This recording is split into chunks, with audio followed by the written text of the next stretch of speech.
এই যে আমি মসজিদ থেকে নামাজ পড়ে আসা দেখি মাদ্রাসা আমাদের তালা মারা। এই ছাত্রদের নিয়ে কোথায় যাবো? ছাত্ররা তো ভিতরে যাইতে পারতেছে না, তারা রাত্রে আবাসিক থাকে। প্রায় 70 জন বাচ্চা কাচ্চা এখানে পড়াশোনা করে নুরানি আর হেফজখানার মধ্যে। বাচ্চা কয়জন আছে? 70 জনের মতো প্রায়। 70 জন। এখন ভিতরে কি বাচ্চারা আছে না বাইরে আছে সবাই? ভিতরে এখন নাই, সব মসজিদে চলে গেছিল আর কি, নামাজে গেছিল আর কি। আজকে 16 ডিসেম্বর বন্ধ ছিল বিধায় মোটামুটি অল্প ছিল আর কি। প্রায় আজকে 25 জনের মতো ছিল। খাবার খেয়েছে? রাত্রে খাবার এখনো খাইনি। ভিতরে যাওয়ার কি ব্যবস্থা করবেন? ভিতরে যাওয়ার ব্যবস্থা করবো। সমস্যা কি মাদ্রাসা নিয়ে? না না, মাদ্রাসা কোনো নিয়ে তা তো জানি না, রাস্তা সমস্ত রাস্তা বন্ধ করে দিবে। মুখলিসুর রহমান খান। রাস্তা পরে সময় কি ঠিকাদার কি বাধা দিয়েছিল? আমি তো ছিলাম না ওই সময়, মুরব্বীরা ছিল, হয়তো বা উনি আসছিল, আয়সারা বলছে আবার চলে গেছে কতক্ষণ পরে। এর আগে তো অনুমতি দিচ্ছে রাস্তা করার লাগে, এর আগে। আমরা এলাকাবাসী হিসেবে অনেক কি চাই? আমরা চাই এটা প্রতিষ্ঠান চলুক, এই রাস্তা খুলে দিব, তালা খুলে দিব, আর এরকম করবো, বিচারক মুকেশ খান। রাস্তা নিয়ে সমস্যা না, মাদ্রাসা সমস্যা? রাস্তা নিয়ে সমস্যা অনেক। জায়গা তো আমরা জানতাম মুকেশ খানের আর ফারুকের। আরে না না, এই মাদ্রাসার জায়গা হলো হুজুরের। আচ্ছা, এখন যে এই যে এতগুলা বাচ্চা মসজিদে নামাজ পড়তে গেছে, আয়সা দেখে তাগর মাদ্রাসায় তালা মারা, এই জিনিসটা কিভাবে দেখছেন আপনি সামাজিক ভাবে? আপনারা এটা লইয়া তো আমরা গবেষণা করতে আছি যে আমাদের ছাত্ররা পয়সা যাইবো আসবো মসজিদে, আমার 5 ওয়াক্ত নামাজ পড়া ছাত্ররা গিয়া যায় আসরের নামাজ পড়া, জোহরের নামাজ পড়া, মাগরিব পড়া, ইয়াশা পড়া, ফজর পড়া, ছাত্ররা সবসময় যায়। রাস্তা নিয়ে আমার সাথে রাস্তা কথা মসজিদের জায়গাটা উনি বলাবলি করে তারা চলে গেছে।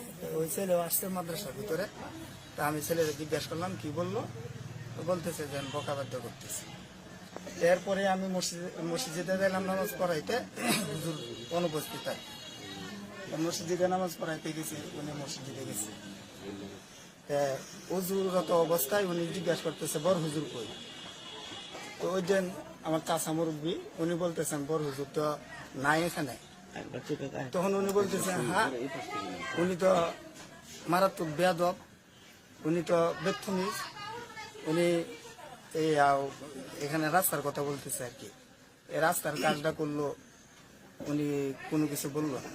এর ভিতরে নামাজের টাইম হয়ে গেছে, আমি নামাজে দাঁড়াইছি, নামাজ শেষ পরে উনি ওই ওটার নাম কি মুখলেস, তারা দুইজন এদিকে আসছেন, আসা তারা দুইজনের কথাবার্তা বলছেন আর কি।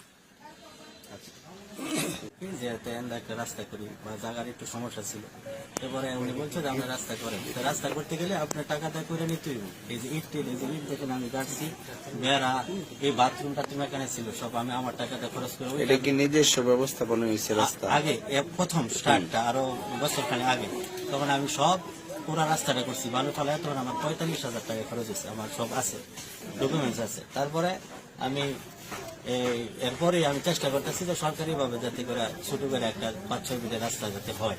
তো সেই ক্ষেত্রে রাস্তা আমি জানাইছি এক বড় বাইরে যে মাদ্রাসার ছেলেরা তো যেতে পারে না বৃষ্টিপাতের দিন, তো আমি ওই ভাইয়ের সহযোগিতায় সরকারি ভাবে রাস্তাটা উনি করে দিছে।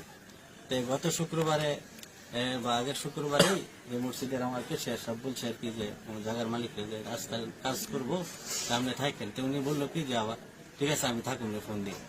তো ফোন দিছি বন্ধ, কাজ করে গেছে, কালকে আসছিল যে রাস্তা করে না, আমি নাই, আমি ছিলাম না, এলাকার মানুষজন ছিল, ফারুক ভাই ছিল, আরো মানুষজন ছিল। তখন এই রাস্তা করছে, রাস্তা করে সরকারি কাজ করে গেছে গা। আজকে আমি নাই, মাদ্রাসায় মাহফিল আমার, আমি বাইরে ঘোরাঘুরা করতেছি। তো সেই ক্ষেত্রে দেখা গেছে যে মাদ্রাসায় ঢুকে কি হয়েছে তারা বলতে পারে কি করছে। নামাজের পরে আসরের নামাজের পরে কি আমরা